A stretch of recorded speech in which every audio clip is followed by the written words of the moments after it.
Alright, I'm gonna try something a bit different here and actually provide some commentary on my art process. So, I started by roughing out the general shapes and poses. I had the knight here with the sword held high and some zombie clawing at him, and to be honest, I actually like that zombie pose a lot better than what I finally settled on, so I'm not sure why I got rid of that, but that's okay. I didn't like the knight pose, so I erased all that, started over. I think I actually used a photo reference for this one. Probably have a picture of myself somewhere awkwardly holding a sword up high in my college dorm, but that's okay. And I also switched to using a blue pencil because for some reason I find that makes me work better. I think I like how light it is. I don't know. But anyway, I started roughing in different shapes for different zombie characters below him. I wanted kind of a triangular composition that leads you from the bottom of the image up towards his head and the sword kind of... I'm gonna be honest, I didn't actually think through it that much, but I wanted the composition to kind of like go from the bottom and point towards the top, with the exception of the sword, which jets out in a way that I find aesthetically pleasing. Anyway, I'm roughing in the general anatomy of the zombies. Emphasis on the rough. I've got like the basic muscle groups there. Here I am adding another one closer to the front of the camera. Adding some in the back. I always have a hard time with crowd scenes just because I kind of lose my sense of spatial awareness the more I add. I established a bit of a light direction. I'm starting to rough in some shadows and more details on the main character. Oh, and it looks like I've started inking. Yeah, I had quite a hard time inking on this one. Specifically, I really wanted to have a good look for the chainmail, and I'm a bit of a perfectionist, so I think I actually ended up creating my own Procreate brush to really do the chainmail in a way that I liked. You'll see me go through a lot of failed attempts here. But yeah, chainmail's hard, but I love drawing it. Well, I don't love drawing it, but I love showing it in drawings, and consequently I'm forced to draw it a lot. Regarding this character, I was going for some kind of hybrid of a lot of different medieval periods and fantasy aesthetics. Like, he has a fairly Viking-inspired helmet with like Roman cheek guards. The rest of his design's fairly knight-ish. I took a lot of inspiration from the Riders of Rohan from Lord of the Rings. I wanted him to have kind of like swashbuckling boots and gloves, and he's got a cool long sword.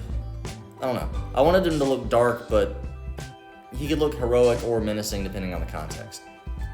He's actually a character that I've been drawing for a while now, and I'm never satisfied with the design. But anyway, oh yeah, you can see there I finally settled on a chainmail aesthetic that I like, and I'm roughing in the zombies. This guy, I made him look like a priest. I'm not really sure why, but it was fun to draw that stupid haircut. Had a lot of fun figuring out the cloth on this guy and drawing his arm. Like I said, I don't like the pose for him as much as I did in the original draft of this, but it's okay. Now I'm working on this knight character in the front, well, knight zombie character. He's got more of a like fully medieval knight look as opposed to the kind of Viking influence the other guy has. All of these zombie faces were really fun to draw. I think it's because I'm free to just add a lot of wrinkles and black lines just to really show how haggard and zombie-like they are. It's fun. And you can see in the middle there, I'm attempting to draw this one muscular zombie's back. I'm terrible at backs. I had to look at a ton of pictures for this, and I still don't think it looks right, but it gets the point across. And I also spent a lot of time on his hair, and I settled on that really long and wispy look that's just flailing around right there.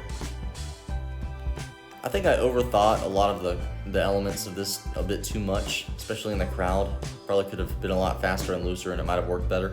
But, I'm happy with where it turned out.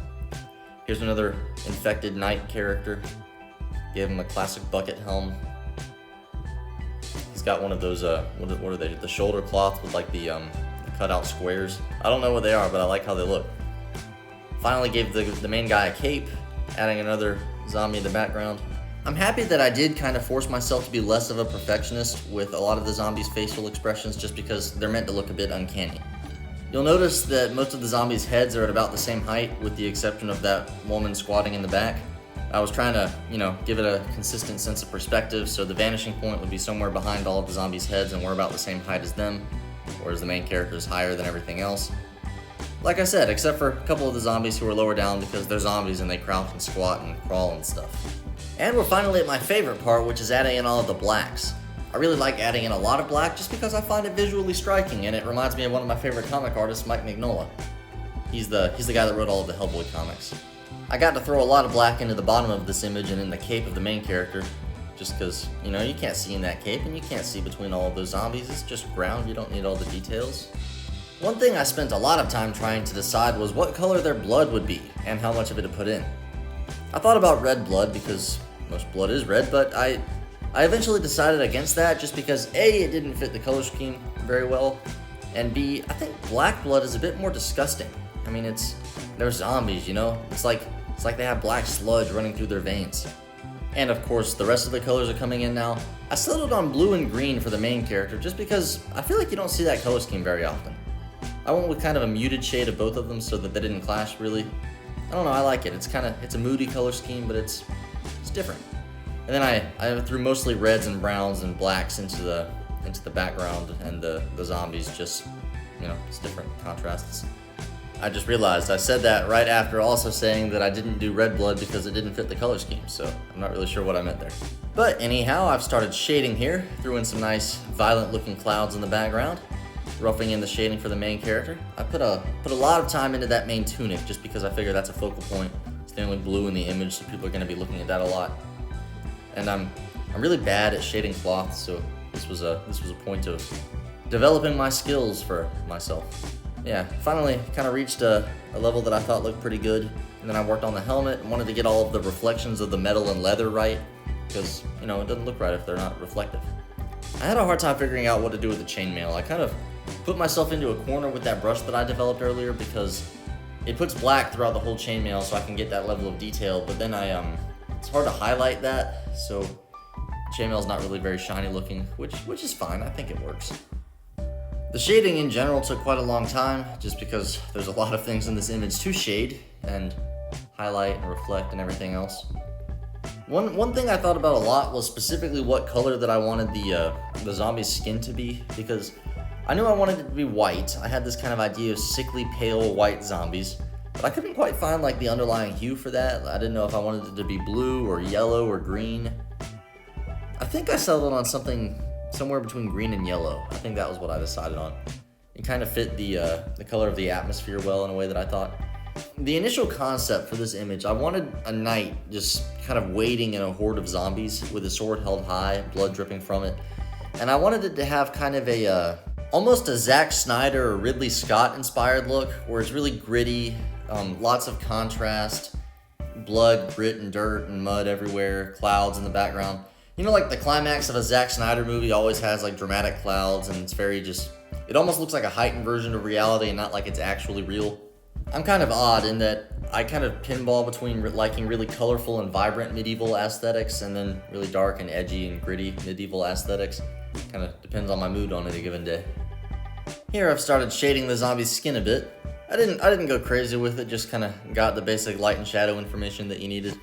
You know, none of them are specifically the main focus, just the overall effect of seeing a lot of zombies. I'm really happy that I made most of the zombies wearing fabric with a couple of metal bits in there, just because it's so much easier to shade fabric than it is metal, just because fabric doesn't have all those reflections and highlights that you have to pay attention to. Okay, that's not a good general rule. It does depend on the fabrics, but this kind of matte textured fabric, you don't have to do that. One of the challenges of this image was I have a lot of different black colored objects that are made of different materials, so I had to differentiate the textures and reflections and shading of all of those so that they stood out as different things, but, you know, we're still basically the same color. So that was a fun challenge. Okay, you may have noticed a second ago that the image flashed green for a second a couple of different times. I thought about completely changing the color scheme to like a bright green, like fantasy look, and I just gave up on that pretty quick. Here I'm finally coloring in the blood on the sword. I finally made it a deeper black than the rest of the blacks, which I guess are more of a dark gray, but you know, you never actually have pure black aside from ink. You'll see up in a second here that I made one final attempt to make everything green, but once again gave up on it. And yeah, this is about the image in its final stages. Finishing up some highlights and the clouds and stuff. I think the last thing I added was a little bit of blood splatter.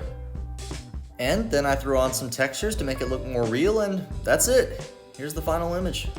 Well, thanks for watching, and let me know what you think. Let me know if you'd like to see more of this kind of video. I've got plenty that I could make if you're interested.